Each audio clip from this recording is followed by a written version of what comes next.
నమస్తే, welcome to Leo news. YS Vivekananda Reddy చనిపోయి దాదాపు 5 సంవత్సరాలు దాటినా కూడా ఈ కేసులో ఎటువంటి పురోగతి లేదు. జగన్మోహన్ రెడ్డి సీఎంగా ఉన్నన్నేళ్లు కూడా ఈ కేసుపై అసలు ఎప్పుడు కూడా ఆయన దృష్టి సారించిన సందర్భాలు లేవు. అయితే మరి ఎప్పుడైతే చంద్రబాబు గారు ముఖ్యమంత్రిగా ప్రమాణ స్వీకారం చేశారో వెంటనే వైఎస్ వివేకానందరెడ్డి కూతురు వైఎస్ సునీతారెడ్డి వెళ్ళి చంద్రబాబు గారిని కలవడం, ఆ తర్వాత హోంమంత్రి గారిని కలవడం, వాళ్ళు ఈ కేసును త్వరితగతిన పూర్తి చేస్తామని హామీ ఇవ్వడం, ఇవన్నీ కూడా మనకు తెలుసు. అయినా కూడా ఈ కేసులో ఎటువంటి స్టెప్ పడకపోవడంతో మరి వైఎస్ సునీత తాజాగా మరి ఈ కేసు విచారణ పూర్తి చేయాలని తెలంగాణ హైకోర్టుకు వెళ్ళినట్టు వార్తలు అయితే వస్తూ ఉన్నాయి. మరి ఎందుకు ఏళ్లు గడుస్తున్నా కూడా ఈ కేసులో ఎటువంటి స్టెప్ పడట్లేదు అండ్ ముఖ్యంగా సాక్షులు కూడా చనిపోతున్నారని చెప్పి ఆవిడ కోర్టుకు విన్నవించినట్టు తెలుస్తోంది. అసలు ఈ కేసులో ఏం జరుగుతుంది, ఇది ఎప్పుడో కొలిక్కి వచ్చే అవకాశం ఉంది, ఇలాంటి విషయాలు తెలుసుకుందాం. మాతో పాటు ఉన్నారు సీనియర్ జర్నలిస్ట్ సత్యమూర్తి గారు. నమస్కారం సార్. నమస్కారం అండి. సార్, వైఎస్ సునీత గారు మళ్ళీ కోర్టుకు వెళ్ళిన సందర్భం ఈ రోజు కనిపించింది. ఏంటి సార్ అసలు ఈ కేసు అసలు పూర్తి అవుతుందంటారా? ఇయర్స్గా కూడా కొనసాగుతానే ఉండింది. అండ్ చంద్రబాబు గారు చెప్పారు, అలాగే హోంమంత్రి గారు కూడా హామీ ఇచ్చారు. కానీ ఇక్కడ ఇప్పటికే సాక్షులందరూ కూడా చనిపోతున్నారు అని చెప్పి సునీత గారు కూడా కొంచెం కంగారు పడుతున్న పరిస్థితి కూడా మనం చూస్తూ ఉన్నాము. ఏం చెప్తారు సార్ మీరు ఈ కేసు గురించి? అంటే కేసు గురించి నేను చెప్పటం కాకుండా జగన్మోహన్ రెడ్డి ముందర చెప్పాడు. పాపం చాలా నిజాయితీగా చిన్నాన్నను చంపింది ఎవరో చిన్నాన్నకి ఆ దేవుడికి తెలియాలని చెప్పాడు. అంటే దాని అర్థం ఏంటి అంటే సాక్ష్యాలు లేకుండా చేసేవరా మీరేం బిగుతారు అని అర్థం. చిన్నాన్నకి తెలియాలి, దేవుడికి తెలియాలి. అంటే చిన్నాన్న చంపేశారు, చిన్నాన్న మాట్లాడు, సాక్ష్యం ఇవ్వడు, దేవుడు మరి కనపడ్డు. చాలా పెద్ద పెద్ద వాళ్ళకే కనపట్టాల దేవుడు, ఇంకా సిబిఐకి ఏం కనపడతాడు, ఏమి సాక్ష్యం ఇస్తాడు? అందుకనే జగన్మోహన్ రెడ్డి గారు ఆయన చాలా హుందాగా, గౌరవంగా, చాలా మర్యాదగా, ఎంతో వినయంగా చెప్పాడు. అంటే ఈ కేసు ఇంక వదిలేయండి, ఇది వేస్ట్, దీనికి సాక్ష్యాలు ఉండవు, సాక్ష్యాలు లేకుండా చేసేశారు మా వాళ్ళు ఆల్రెడీ అని ఆయన మా చిన్నాన్నకి తెలుసు, ఆ దేవుడికి తెలుసు అని చెప్పి చాలా నమ్మకంగా కూడా చెప్పిన కారణం అది. ఆ తర్వాత అవినాష్ రెడ్డి చెప్పాడు ఒకసారి. అవినాష్ రెడ్డి నేను నిర్దోషిని, నాకు అసలు ఏం సంబంధం లేదు, నేను చిన్నపిల్లగాడిని కాదో అవునో మా అన్నను అడగండి అని కూడా చెప్పాడు. ఆ తర్వాత జగన్మోహన్ రెడ్డి మేనమామ ఒక అతను ఉంటాడు, కమలాపురం ఎమ్మెల్యే ఉండేవాడు, ఇప్పుడు లేడు, ఎప్పుడు ఓడిపోయాడు, రవీంద్రనాథ్ రెడ్డి. ఆయన ఏం చెప్పాడంటే పాపం చిన్నపిల్లాడు అవినాష్ రెడ్డి, అప్పుడు అక్కడ పక్కనే ఉన్నాడు, అందరూ రక్తం అది తుడుస్తూ ఉంటే పిల్లగాడికి ఏం తెలుసు, పాపం చిన్నపిల్లగాడికి అట్లా తెలియదు కదా, అట్లా మర్డరు జరుగుతుంటే పక్కన ఉండకూడదు అన్న విషయం తెలియదు కదా, బ్లడ్ తుడుస్తుంటే అట్లా తొడవద్దని అది చెప్పాలి అన్న విషయం తెలియదు కదా, పాపం పిల్లగాడికి ఏమి తెలియదు అని చెప్పి జగన్ మేనమామ రవీంద్రనాథ్ రెడ్డి కూడా చాలా నమ్మకంగా చెప్పాడు. మొత్తం ఇవన్నీ కూడా ఇప్పుడు నేను చెప్పిన 3 కూడా మీకు కావాలంటే మీరు వీడియోలు వెతికితే మొత్తం వీడియోలు అన్నీ కూడా దొరుకుతాయి. అంటే పబ్లిక్ ప్లాట్ఫామ్లోనే చెప్పారు. అంటే ఆ లోపల వివేకానందరెడ్డి ఇంట్లో ఆ రోజున రాత్రి ఏం జరిగింది ఏంటి అనేది వీళ్ళందరికీ కూడా తెలుసు. వీళ్ళందరికీ తెలిసింది. ఇంకొక మీకు చాలా విచిత్రమైన విషయం ఏంటంటే సిబిఐ ఛార్జ్షీట్ ఫైల్ చేసింది, ఒక 2-3 ఛార్జ్షీట్లు ఫైల్ చేసింది. ఆ ఛార్జ్షీట్ల ఆధారంగా ఒక సినిమా తీశారు, వివేకం అనే సినిమా తీశారు. ఛార్జ్షీట్లలో ఏముందో పొల్లు పోకుండా, అక్షరం తేడా రాకుండా స్క్రిప్ట్ రాసుకొని సినిమా తీశారు. ఆ సినిమా మనం వివేకం సినిమా అంటే మీరు చూడకపోతే చూడండి. ఇప్పుడు ఆ వివేకం సినిమా చూస్తే మర్డర్ ఎందుకు జరిగింది, ఎట్లా జరిగింది, ఎవరు చేశారు అనేది చాలా స్పష్టంగా ఆ సినిమాలో ఉంటుంది. ఆ సినిమా ముందరే వేస్తారు, ఇది కల్పిత కథ కాదు, మేము కల్పితం స్టోరీ చేయట్లేదు, సిబిఐ ఇప్పటి వరకు ఫైల్ చేసిన ఛార్జ్ షీట్లో మొత్తం అన్నీ కలిపి ఈ స్టోరీ తయారు చేశాము, ఇందులో జరిగే ప్రతి సంఘటన సిబిఐ ఛార్జ్షీట్లో ఉన్నదే అని ఒక డిస్క్లైమర్ ఉంటుంది, మీరు కావాలంటే చూసుకోండి. అంటే ఆ సినిమా నేను చూశాను.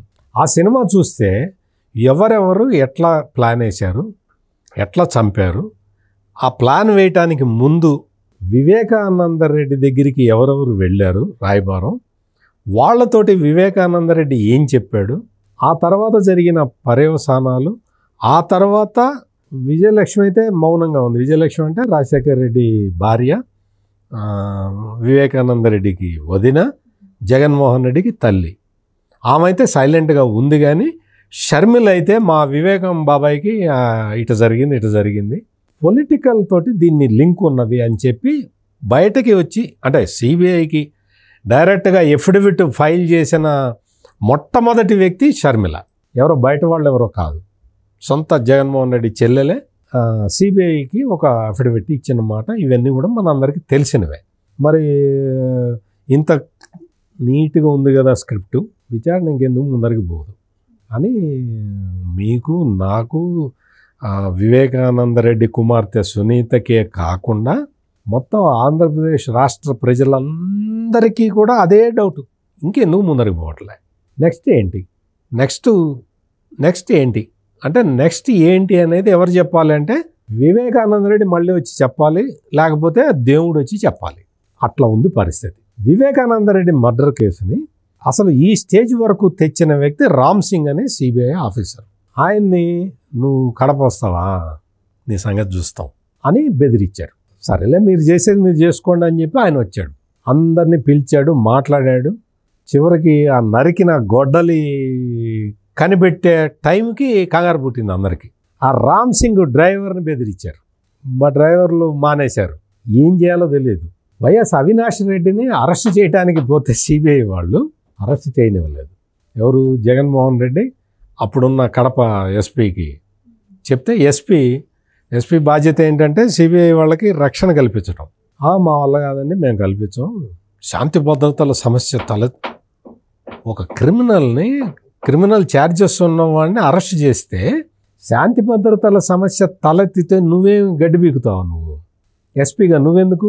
అయినా సరే అదే చెప్పారు, మేము శాంతి భద్రత మేము కంట్రోల్ చేయలేమండి అని చెబితే సిబిఐ అంటే భారతదేశంలో అత్యున్నత దర్యాప్తు సంస్థ ఆంధ్రప్రదేశ్లో కర్నూలు జిల్లాలో కర్నూలు టౌన్లో తోక ముడిచి పారిపోయింది.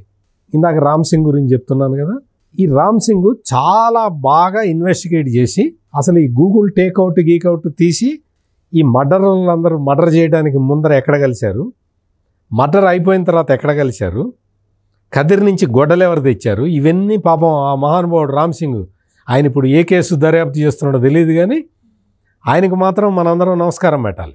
అంత అద్భుతంగా కేసుని తీసుకొచ్చి మొత్తం పరిచిపెట్టాడు మా ప్రజల ముందర. అన్ని ఆధారాలు సేకరించాడు. లేకపోతే కదిరి నుంచి గొడవలు తెచ్చిన విషయం కూడా తెలియదు ఎవరికి. ఆ విషయాలన్నీ గూగుల్ టేక్అవుట్ మొత్తం అంతా తీసుకొచ్చి పెడితే సజ్జల రామకృష్ణారెడ్డి వచ్చి గూగుల్ టేక్అవుట్ శాస్త్రబద్ధం కాదు అని చెప్తాడు, అది సైంటిఫిక్ ఎవిడెన్స్ కాదు అంటాడు. సైంటిఫిక్ ఎవిడెన్సా కాదా పక్కన పెట్టు, మర్డర్ చేయటానికి ముందు మర్డర్ చేసిన తర్వాత ఈ నేరస్తులందరూ ఒక ప్లేసులో ఉన్నారా లేదా? లేదు, అసలు ఎవరు లేరు అక్కడ అని చెప్పాలి, కానీ ఆ సాక్ష్యం చెల్లదు అంటాం ఏంటి? ఆ సాక్ష్యం చెల్లదు అంటాడు సజ్జల రామకృష్ణారెడ్డి. అంటే ఈ టైపులో తీసుకొచ్చి చివరికి ఏం చేశారు అంటే సుప్రీంకోర్టులో ఏదో ఒక పిటిషన్ ఫైల్ చేశారు. ఎవరో ఏమని, కేసు దర్యాప్తు చాలా ఆలస్యంగా జరుగుతున్నది, ఈ ఆలస్యం మొత్తానికి కారణం ఆఫీసర్లు సరిగ్గా ఇన్వెస్టిగేట్ చేయకపోవటం, అందువల్ల కేసు దర్యాప్తు వేగంగా ముందరికి సాగాలి అంటే దర్యాప్తు ఆఫీసర్లను మార్చండి అని పిటిషన్ వేశారు. మామూలుగా పిటిషన్ చూస్తే ఎవరికైనా, మీకైనా నాకైనా ఏమనిపిస్తుందంటే నిజమే కదా, ఆఫీసర్లని మారిస్తే ఇంకా స్పీడ్ అవుతుందేమో, పాపం గుడ్ ఇంటెన్షన్ తోటే ఈ పిటిషన్ ఫైల్ చేశారు, కేసు తొందరగా దర్యాప్తు ముగియాలని చెప్పి పాపం అందరికీ అనిపిస్తున్నదేమో అని రామ్ సింగ్ స్థాయి ఆఫీసర్ కన్నా పెద్ద ఆయన్ని తీసుకొచ్చి ఇన్ఛార్జిగా పెట్టారు. అంటే ఏంటి, దాదాపుగా దర్యాప్తు అధికారి మారిపోయినట్టు. సుప్రీంకోర్టు గుడ్ ఇంటెన్షన్తో చేసిన ఆ పని ఆ తర్వాత నుంచి కేసు ముందరికి వెళ్లకుండా సుప్రీంకోర్టు మంచి ఉద్దేశంతో చేసింది. రామ్ సింగ్ ఎస్పీ క్యాడరు ఇంకా పెద్ద క్యాడర్ని వేస్తే ఈ దర్యాప్తు ఫాస్ట్గా జరుగుతుంది అని సుప్రీంకోర్టు ఆలోచించింది. ఇక్కడ ఈ బ్యాక్గ్రౌండ్లో ఇంత క్రిమినాలజీ ప్రొఫెసర్లు ఉంటారని పాపం సుప్రీంకోర్టు ఎక్స్పెక్ట్ చేయదు కదా. ఆ పిటిషన్ వరకు ఫైల్ చేస్తే అంతకన్నా పై ఆఫీసర్ని ఇన్ఛార్జిగా పెట్టమని చెప్పి పెట్టేసరికి మొత్తం దర్యాప్తు అయిపోయింది. ఈ విషయాలన్నీ ఇప్పుడు చాలా బాధపడుతున్నది ఎవరు అంటే సునీతారెడ్డి. ఆమె చాలా ప్రయత్నాలు చేస్తూనే ఉంది, ఇంకా చేస్తూనే ఉన్నది. చూద్దాం, ఈ కేసు ఒక కొలిక్కి రావాలి, తొందరగా రావాలి ఇప్పటికైనా కానీ. అంటే సునీతారెడ్డి ఒకటే విషయం చెప్పింది, జగన్మోహన్ రెడ్డికి అంగబలం ఉంది, ధనబలం ఉంది, అధికార బలం ఉంది. ఇప్పుడు ఈ ధనబలాన్ని మనం ఇప్పుడు తీసేయలేము, అంగబలాన్ని తీసేయలేము. కనీసం అతని చేతిలో ఉన్న అధికారాన్నన్నా తీసేయండి ప్రజలారా, మా నాన్నని చంపిన వాళ్ళు ఎవరో వాళ్ళకి శిక్ష పడాలి అని ప్రజల్ని వేడుకుంటే జగన్మోహన్ రెడ్డిని ఎత్తి అవతలేశారు. సో జగన్మోహన్ రెడ్డి చేతిలో ఇప్పుడు డబ్బులు ఉన్నాయి, బాగా రౌడీ ఎలిమెంట్స్ చాలామంది జగన్మోహన్ రెడ్డి చేతిలో ఉన్నారు, కానీ అధికారం లేదు. కాబట్టి ఆ అధికారం ఇప్పుడు కూటమి ప్రభుత్వం చేతుల్లో ఉంది. కాబట్టి ఈ కేసుని అంటే సిబిఐ దర్యాప్తు చేస్తుంది కదండి, మరి వీళ్ళు ఏం చేయగలుగుతారా అనొచ్చు. మీరే కాదు, చాలామంది అట్లా అనొచ్చు కూడా. కాకపోతే ఏంటంటే దానికి సంబంధించిన కేసుకి సంబంధించిన చాలా డీటెయిల్స్ చాలామంది పోలీస్ ఆఫీసర్ల దగ్గర ఉన్నాయి. వాళ్ళల్లో కొంతమంది రిటైర్ అయినా ఇంకా కొంతమంది సర్వీసులోనే ఉన్నారు. అందుకని ఆ ఆఫీసర్లని, రిటైర్ అయిన ఒకళ్ళిద్దరు ఆఫీసర్లు ఉన్నారు, సర్వీసులో ఉన్న ఒకళ్ళిద్దరు ఆఫీసర్లు, వాళ్ళందరి దగ్గర కూడా ఈ మర్డర్ కేసు డీటెయిల్స్ వాళ్ళ దగ్గర ఉన్నాయి. ఈ ఆఫీసర్లని సిబిఐ దగ్గరికి పంపించి సిబిఐలో ఏం జరుగుతుందో కనుక్కొని వీళ్ళ దగ్గర ఉన్న ఆధారాలు కూడా ఇస్తే కేసు ముందరికి వెళ్తుంది. బహుశా నేను అనుకోవటం రాష్ట్ర ప్రభుత్వం అదే చేస్తుంది. రైట్ సార్, మనం కూడా వెయిట్ చేసి చూద్దాం. సరే, కేసు ఏం జరగబోతుందో చాలా ఉత్కంఠగా కూడా ఉండింది. Thank you so much. నమస్కారం.